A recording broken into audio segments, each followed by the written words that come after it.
My name is Renee Stansberry, and welcome to another edition of Healthy Cooking with the Louisiana Healthy Communities Coalition. Our vision is to create healthier communities for a healthier Louisiana.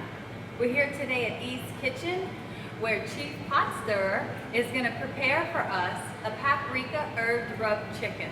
So let's get cooking. Hi, welcome everybody. So today we're going to be doing, as Renee said, we're going to do a paprika herb chicken. And what we're doing is we actually season it up ahead of time. This is something, a technique that you can use to help increase the flavor of your food. So we are letting it marinate. That is allowing the flavors to soak into the meat, get into the food. We've had this one marinating for about an hour. This is chicken. I would recommend, especially like on beef and other things, to marinate a lot longer than that. So we have the chicken. We used a little bit of paprika. No, that's the wrong one. So we got Hungarian paprika. They also have a sweet and a hot. Use whichever one you like. It doesn't really matter. And then we used some Italian herb. This is just a little blend of like parsley and basil and marjoram, a couple of other herbs and seasonings. If you don't like the Italian herbs, you can use other things, just like herbs de Provence or several other types of herb blends. One of the main keys is, of course, with healthy, you want to keep the salt content low. So we did have a little bit of sea salt, and we have a little bit of salt and pepper on that. And we're going to go ahead and start getting those grilling. So we're going to use the griddle surface, and we need a little bit of oil. Whenever you're using a high temp cooking, you want to use something that doesn't flare up and it's not going to catch on fire. So I don't like using too much extra virgin olive oil. I use that as a finishing oil. I actually end up using pecan oil. You can use canola or something else like that. We're going to put just a little bit of oil on here, and that's going to help it keep from sticking because this is cast iron. And we also are just going to it helps increase the flavor. So we're going to take some of these chicken breasts, lay them on there. You don't want the heat too high, but you do want it high enough. Second thing is you don't want to crowd the pan. So we're going to lay these in here.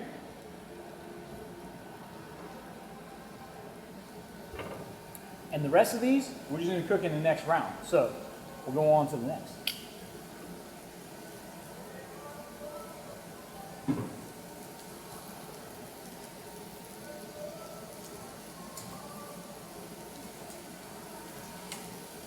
All right, next thing we're going to be doing is some vegetables.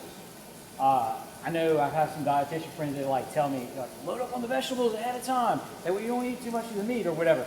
Of course, these are proportioned out. You can have about 4 ounces per serving. These are heirloom type vegetables. These are from a farmer's market. If you have a farmer's market available to you, I highly encourage you to get those. They're going to be more nutritious and more flavorful. So much better. These are actually from Gotro Farms, which is my favorite here in Lafayette. So we use them a lot, and we're actually going to do kind of a mix. We're going to do several different vegetables. This one is zucchini, this is a regular zucchini, and this is yellow squash. They cook in about the same amount of time, so you just want to cut them in about the same size, and that way they'll cook evenly. So, I think you had a question, didn't you? Yes, I did. What are some staples that you can keep in your kitchen or your pantry for people who are busy? I find that at the end of the day when I get off from work, I'm scrambling to find something to cook. So what can I keep in my pantry that'll make meal preparation very easy? I think one of the most important things to keep inside of your pantry is a variety of spices. Don't keep, like, a lot of people, like, they have this one go-to spice that they use all the time. And it may be very delicious, but you get tired of that. You know, people ask me all the time, well, what can I do with chicken so that it tastes different? You could cook chicken just like this 5 days a week with a different spice, and it's going to be a completely different dish. You're in Mexico one day, you're in China another day. You can go down to the Caribbean for another day. It can be great. Another thing is I like keeping dry pasta. It holds for a very long time, so you don't have to worry about it going bad. It'll be easy and it's usually pretty quick, especially some of the Asian noodles, which are really, really good, that they cook in like 3 minutes. It takes no time at all. Other than that, you want to keep a couple of blends, like I said, of the spices. You may want to keep different kinds of oil, different kinds of vinegars. So like an apple cider, a white, a balsamic, especially balsamic. Balsamic, you can put that on top of ice cream and it's fabulous. So you want to keep things that are going to stay like a good, nice, long time. Even Worcestershire sauce. That's something that is shelf stable. You can leave it in there. It's going to take a really long time. So that's where you want to use those. Oops, we had an escapee. Not good.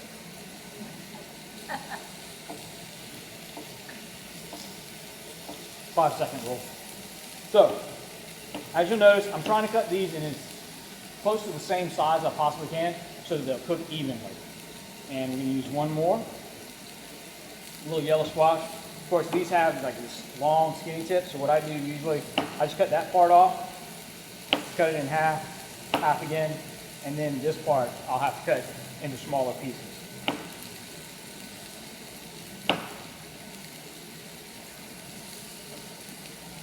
So we go at it like that. Of course, it does have to have a very sharp knife whenever you're cooking. Always good. It makes it safer that way, and you don't have as much problems. So that's another thing that you need in your staple of your cupboard, is a good sharp knife, so that you don't have any problems. Notice these go straight through. And is there anything like, whenever you're talking about what you like to have in your cupboard, is there a certain type of food that you really like? I do like vegetables. What type of vegetables will keep longer in the refrigerator? Carrots keep a very, very long time. And the other thing is with vegetables, and I think they mentioned that they had another showing, that frozen vegetables are actually better than canned vegetables a lot of times. And just different ones will be more nutritious and healthier for you. So definitely keep frozen vegetables.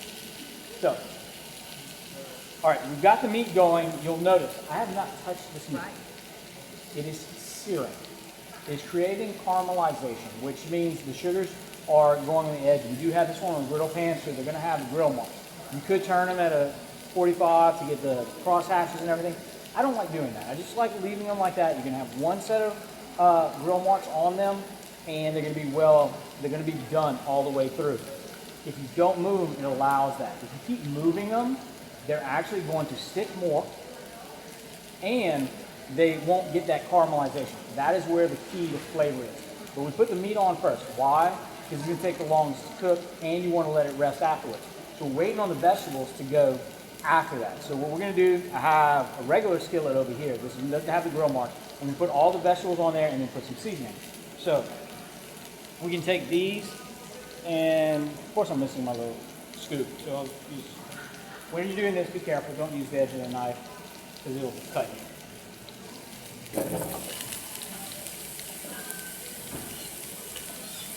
So we just scoop them up, throw them on the pan. I haven't put any seasoning on them yet, but I will in just a second.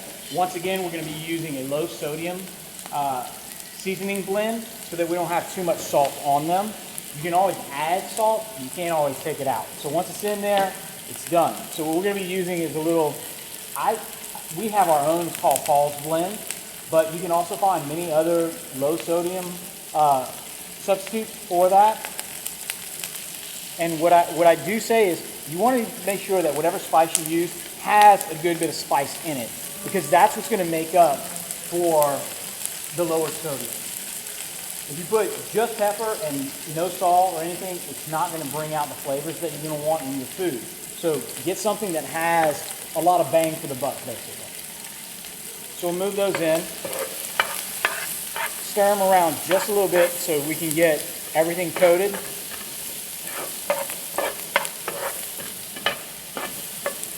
And then after that, just like we did with the chicken, you leave it alone. You let it brown. You let it do its thing. And just kind of leave it there. It'll be all right. It's not going to burn. One thing is, most people put the oven, the stovetop, the oven, whatever, they put it too hot. If you let your pans and whatnot come up to heat before you put the food in, they're not going to stick as much. And it's going to cook more even, and you won't have the outside burn before you get the insides done. So all of these are on medium low right now. None of them are on high. The only time you should ever use high on most stoves is when you're boiling water for tea or something like that. So basically now all we're going to do, as you can see on the edge of the meat, it's starting to be opaque, not see-through anymore. It's starting to form the white. On beef a lot, you'll actually have some of the blood or the juices inside start to come up to the surface, and that's when you know it's about time to turn. It's kind of like pancakes. Whenever the bubbles start forming, it's time to turn. So we know that these are getting close to done. We're going to go ahead and take them, and notice didn't stick at all whenever I picked them up. So, of course this one did. Guess we're not batting 100 today. So you can flip them once they have completely cooked on the other side. Correct.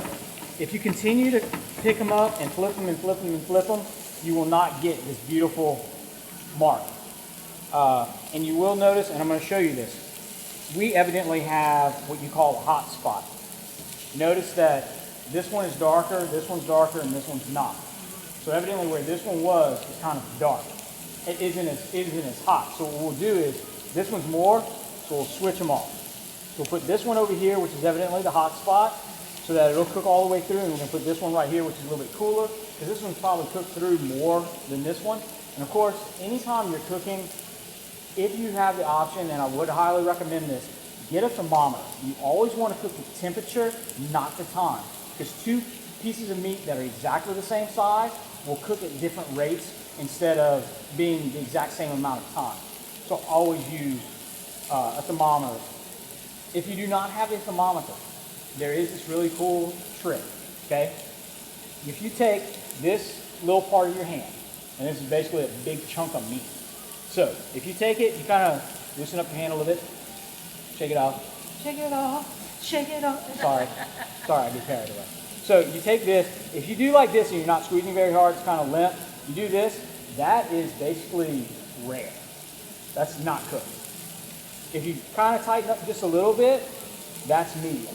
If you squeeze that fist and you push on it, that's well done, or as I call it, burnt. So, chicken you do want to cook to about 165-ish. I like to take it off at about 155 because it usually goes up another 10 degrees before then. So if you cook it to 165, then you take it off, it's going to go up to 175, maybe 170, and that's going to start drying it out. So I tend to not cook it quite that long.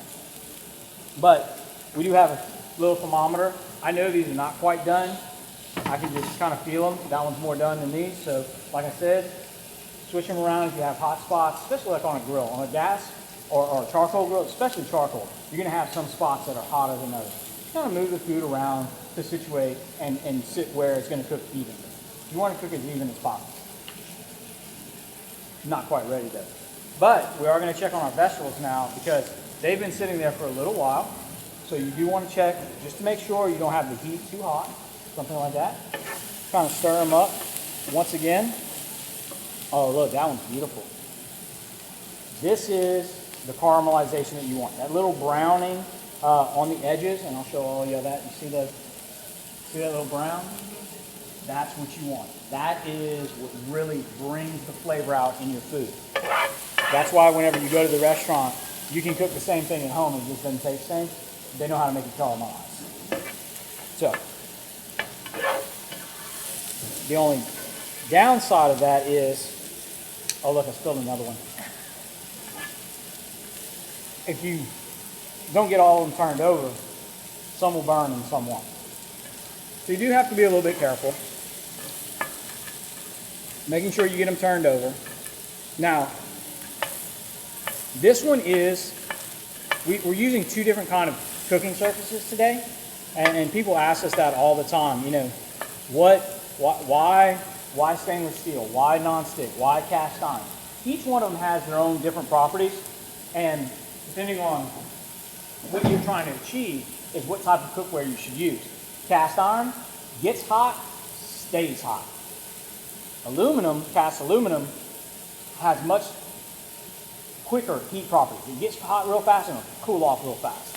So depending on what you're cooking, how long you're cooking, That is how you determine what's going to work for what. Now this one is non-stick, so technically I didn't have to put any oil on this hot pan to make the food not stick. But I do put oil because oil, fats carry the flavor. That's what gets all that flavor in there. If you use absolutely no fats, you're not going to get very good flavor. It's not going to taste any good. And in fact, a lot of the things in the store that say low fat, they end up adding sugar into it so that it tastes good. So it's not any better for you. So get the full fat, especially with cheese.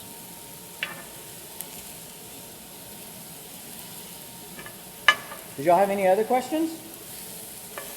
Well, when you mention the fats and the oils, we know that, the saturated fat versus the mono fat. So when you're telling us to get the fatter kind of oil to cook the food, is there one that is the full flavored fat oil that doesn't necessarily have a high concentration of that saturated fat? I tend to go with the natural fats. So I use virgin olive oil, virgin pecan oil. When I'm using any type of an animal, I actually do use lard because it's real fat. It's something that the human body is accustomed to and can deal with. I tend to stay away from the highly processed fats. That white stable stuff that our grandmothers used to make their pie doughs. I won't mention any names here because I'm being fair. That stuff I stay away from. I never ever use it. I don't touch it. But our chicken is getting very, very close. We're going to take this thermometer and you want to stick it into the fattest part of the chicken that you can, and you're going to read out the temperature. This one takes a little while. Not quite there, we're at 140. This is where you have to be careful. Once it gets up to the higher temperatures, basically what you're doing is you're eliminating moisture. The more moisture you eliminate, the faster it heats up. So now we're gonna have to keep a really close eye on this food from this point on. It'll only be another second, I promise. But we're gonna test a second one just to make sure. But another thing is you wanna make sure, you don't wanna just keep poking these things with the thermometer over and over because that's allowing a route for the moisture to move out. Which is why I tend to use tongs more than anything else, because you put the tongs on it and that's much, much better. All right, that one is almost done. Pull that out, put it over in the sink because now it's spinning chicken.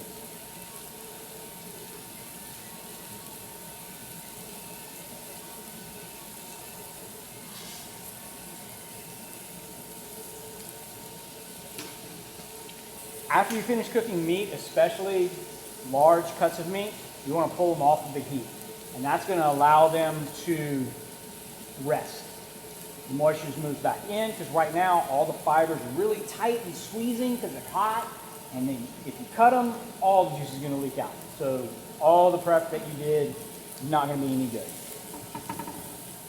So I'm going to take these out. Oh yeah, look, that's beautiful. That is the real marsh that you want.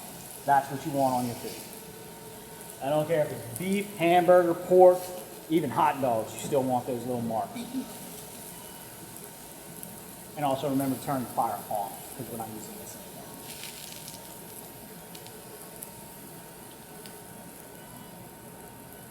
All right, so our vegetables are really close to done also. We'll go ahead and pull those off. I'm going to grab the bowl real fast.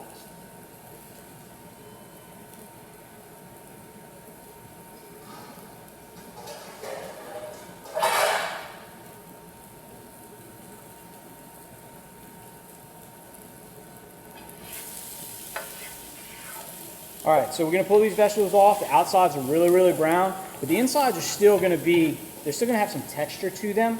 You don't wanna cook them down to where they're mush.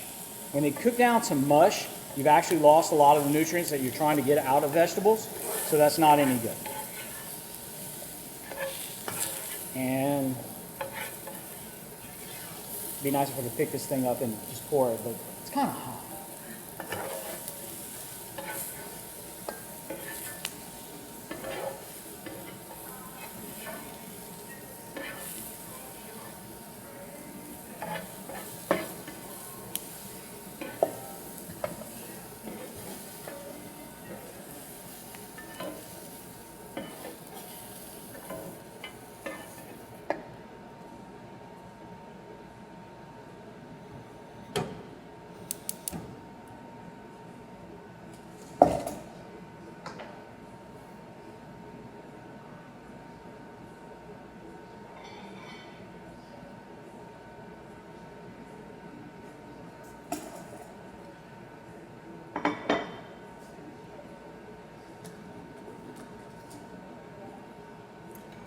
All right, and once you have your meal cooked, one of the biggest things is the first thing we eat with are our eyes.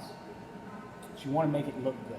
So you obviously you're gonna take one of these cuts, properly portioned, very large, it looks beautiful. Take a little bit of the vegetables. You always want to have as much vegetables as you possibly can. So load those on there.